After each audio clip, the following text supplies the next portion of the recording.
Money Radio. Good afternoon, and thank you for joining us. It's always a pleasure to welcome Laura Bramnick from TalkRealEstateAZ.com. That's the website, TalkRealEstateAZ.com. And Laura Bramnick is an attorney. She is also a real estate agent. It's a twofer. It's a twofer. And it's a great combination. It is. Because you really want to get the legal side of a real estate transaction right. Yes. You know, it is somewhat of an investment when you hire a lawyer, but the consequences, if you miss something, can cost so much more. Indeed.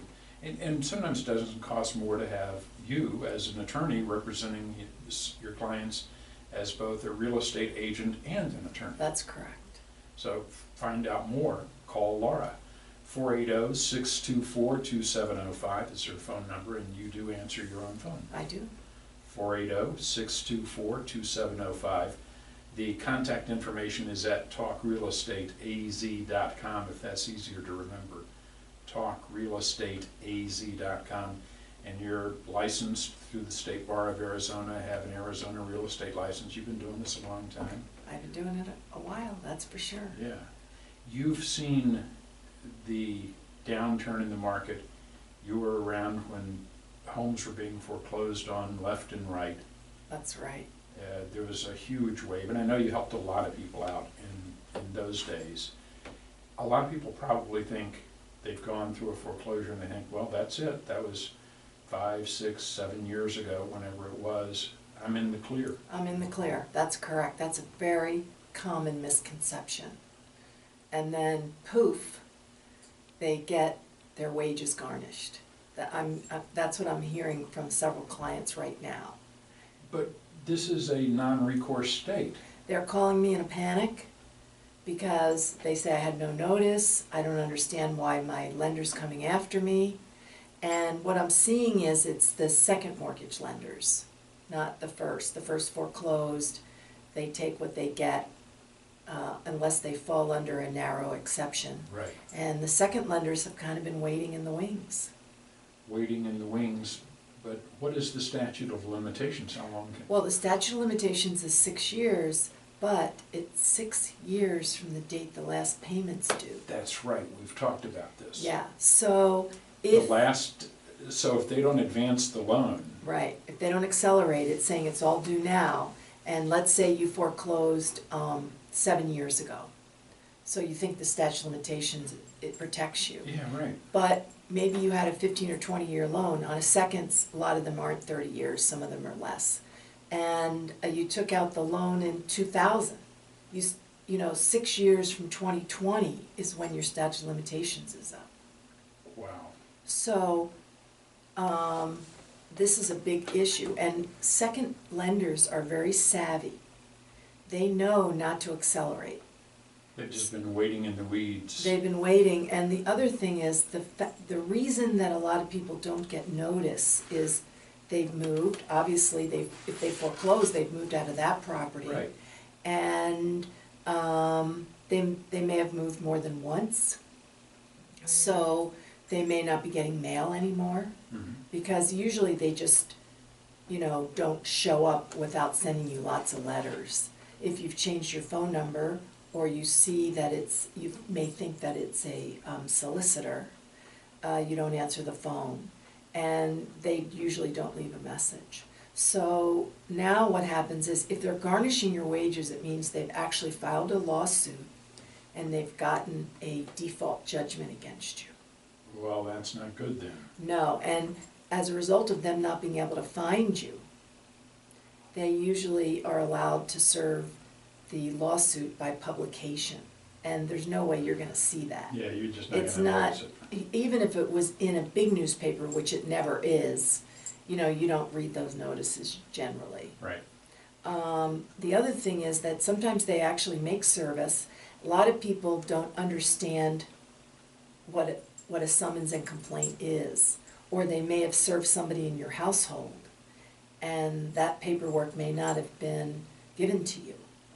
So I see lots of scenarios where people were legally sued properly served, because the law firms that represent the lenders do hundreds and thousands of these. So they kind of know the process. And although they do sometimes make mistakes, it's not that common. But there might be a problem with service, so you deal with that. If there's a problem with service, you can open up the lawsuit and it'll give you time to defend yourself. Now, if you don't have a defense, if in actuality you owe the money, Right. it gives you time to negotiate a settlement, and you have a much better chance of negotiating before they get their default judgment. So if you do get service, that also gives you time to respond and perhaps negotiate. Yeah, if you're served in the state of Arizona, you have 20 days. If you're served outside the state of Arizona, you have 30 days. And many times you can get an extension if you need it Do they negotiate? to negotiate. Yeah, do they negotiate? Yes, it depends on the lender, and that's when a client comes to me. I do have experience with a lot of the lenders, and so I can at least tell them what to expect, because the lenders that negotiate more easily, I tell them, let's see what we can do before you file, if you're gonna file bankruptcy. Now, somebody wakes up one day and the paycheck isn't there because the wages have been garnished, what can you do then? Right. In order to stop the garnishment, you have to file bankruptcy. And that's really the only way to stop it, unless you call the attorney for the lender and offer them a lump sum settlement.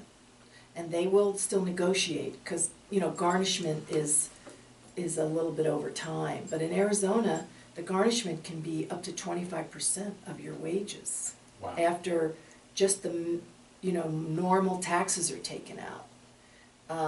And so it's a lot of money, so you have to figure it out.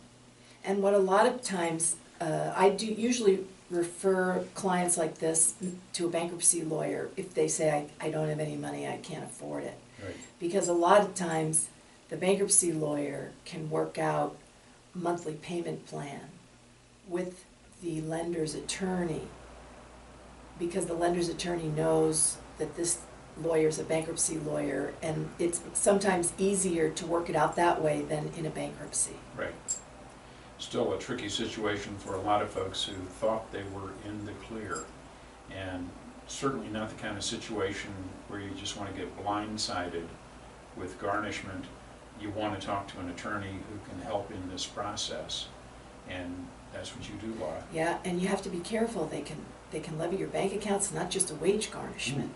And you can be told that a check bounced, and you look and you see that they've cleaned out your bank account.